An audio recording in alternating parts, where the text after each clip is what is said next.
Hello guys, সবাই কেমন আছো? আশা করছি সবাই ভালো আছো। আজকেও তোমাদের সঙ্গে একটা মজাদার রেসিপি শেয়ার করতে চলে এসেছি।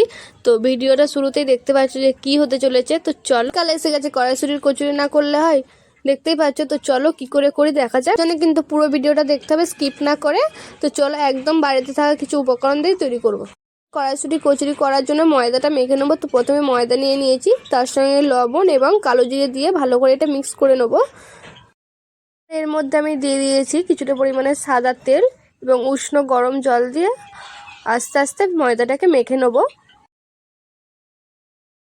এখানে আমার ময়দাটাও মাখানো হয়ে গেছে। তো এখন এইটাকে আমি রেস্টে রেখে দেবো। তারপরে কড়াইশুঁটি পুর বানানোর জন্য আমি এখানে নিয়ে নিয়েছি কড়াইশুঁটি। তো তারপরে কড়াইশুঁটিগুলো ছাড়িয়ে নিয়েছি, তার সঙ্গে দিয়েছি কাঁচা লঙ্কা এবং ধনে পাতা, এগুলোকে একসঙ্গে বেটে নেবো। তারপরে পুর রেডি করার জন্য আমি এখানে কড়াইতে তেল দিয়েছি কিছুটা পরিমাণে। তো তেলটা প্রথমে মাখিয়ে নিতে হবে যাতে না পুরটা গায়ে লেগে যায়।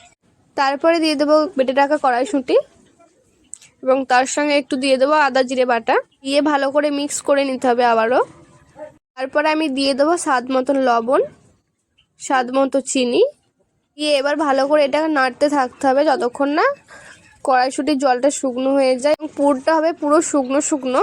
তো দেখতেই পাচ্ছ আমার পুরটা রেডি হয়ে গেছে। তো আমার অল্পই হয়েছে, যেহেতু আমাদের বাড়িতে অল্প লোক সেই জন্য। তারপরে মেখে রাখা ময়দা দিয়ে ছোট ছোট লেচি করে নিতে হবে।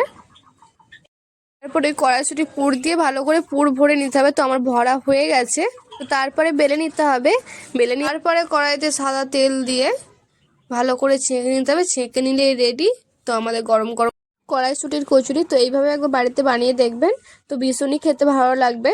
আর এর সঙ্গে ফুলকপি আলুর তরকারি বা ঘুগনি দুর্দান্ত লাগে খেতে, একবার বানিয়ে দেখবেন এইভাবে। তো আজকের ভিডিও এই পর্যন্ত, দেখা হচ্ছে পরের ভিডিওতে। বাই।